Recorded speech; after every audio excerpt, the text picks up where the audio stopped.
your major? I'm sorry? Media, like video, like with them, or like animation, like what you, okay. So why do you study that?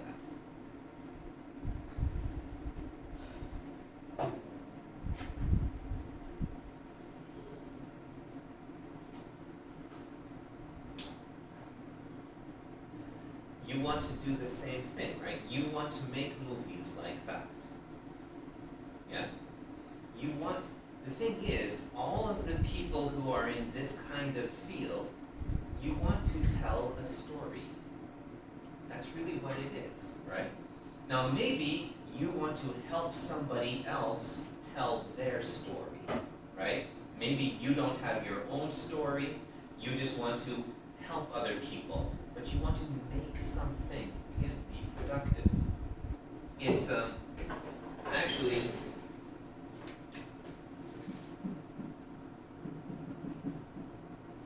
the more base desire there is to be creative, to make things. That's the reason why a lot of these video games are so popular. Because honestly, I could spend a lot of money and spend a lot of time and build a house, right? Or I can build a house. You know, I get the same kind of satisfaction if I design a house on the computer and then I have my character who goes into the forest and cuts down a tree, and I take the wood and build a house, you know. It feels like I'm being creative. So that's one reason why a lot of these games are more popular now. It's just you can make something on the computer that you don't need to spend money on, you don't need to have room for, it goes faster, right? So people want to be creative, they want to feel good for being creative, but they're lazy about it. They don't want to make the real thing, you know? So that's a large part of the reason why people study, when they can choose what they want, right? The problem is a lot of students today, they don't choose their study because they like it. They choose it because 爸爸妈妈说的还是老师说的， right? So for those people, you know, I feel bad for them, but it's still their choice. So yeah. For me, I like language. I really do like grammar, and for me, grammar is a game. Pronunciation and spelling, it's a game. It's something I can understand. So that's why I do this. Okay. You haven't asked a question yet. I don't remember. I don't think so. What would you like to ask?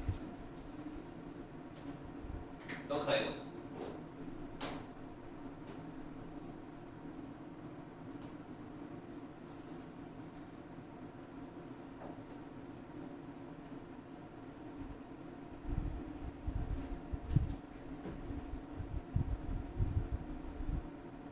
Okay, you can keep thinking about it. Anybody else? Another question?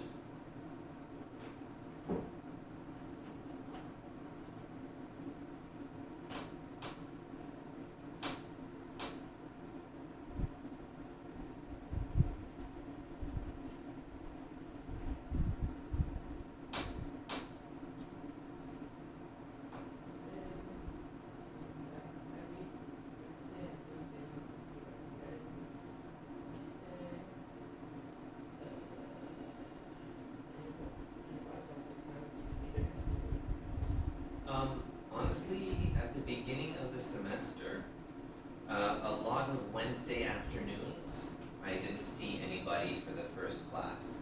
Like from 1 o'clock till 3 o'clock. So I was reading or sleeping or, yeah.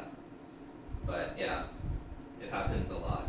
At the beginning of the semester. Today is kind of surprising because there's only 3 more weeks.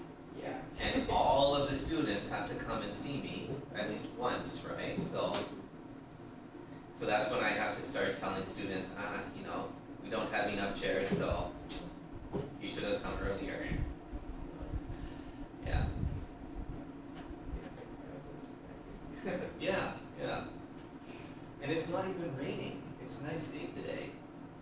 when it's raining, then I can understand students want to stay in their rooms, they don't want to go out, but, yeah. So normally, end of the semester only there will be problem. Usually, yeah, the end of the semester, it's, every class is full, yeah, but, so this is strange, yeah. I think this semester will be like because our teacher is always she will be like because why still didn't have any Yeah, well, I think it's also just students now are not as attentive to class requirements. You know, if the teacher says, this semester you have to do these things, then the students wait until the teacher says, okay, you do this now, you know? And if the teacher doesn't say, do this now, then the students wait. And they wait, and then, if it's important, the teacher will tell me again, you know. But even though the teacher say you will do this now, she every week say today go and register. Yeah. Then if you even stop, she even give us like I give you 10 minutes now, go and register. But still same. Yeah. Well, I wouldn't be surprised if at 3 o'clock there's 20 people who try to come in, you know, so it happens. Yeah, I had the same problem when I was teaching in Zhongyuan in Zhongli. There's a university up there where I was teaching English for non-English students, so like engineering students and that. And at the beginning of the year, I would tell them, this semester you have to do these things. And I would put it all on a piece of paper and I would give it to them. And I would put it on in their email accounts. And in class, I would also tell them, I would write it on the board, go through. And at the end of the semester, they would still complain, oh, I didn't know we had to do that. You know? So, that's actually part of the reason why I stopped working there. Because too many students complained, well, we didn't know we had to do these things.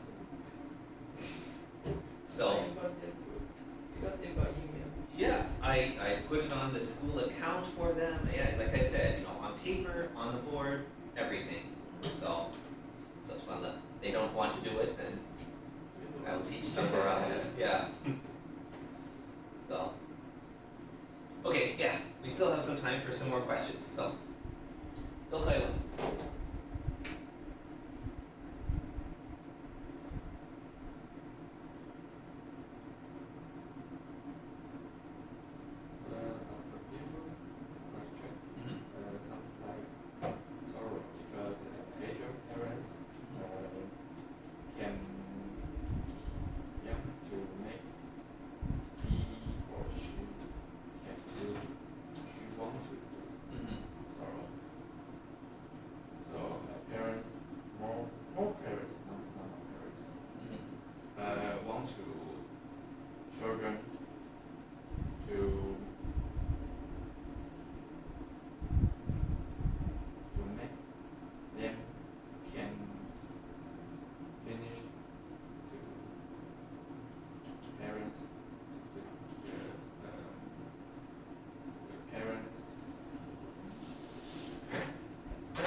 Have dreams that they have for themselves, but because they have to work and make money, right?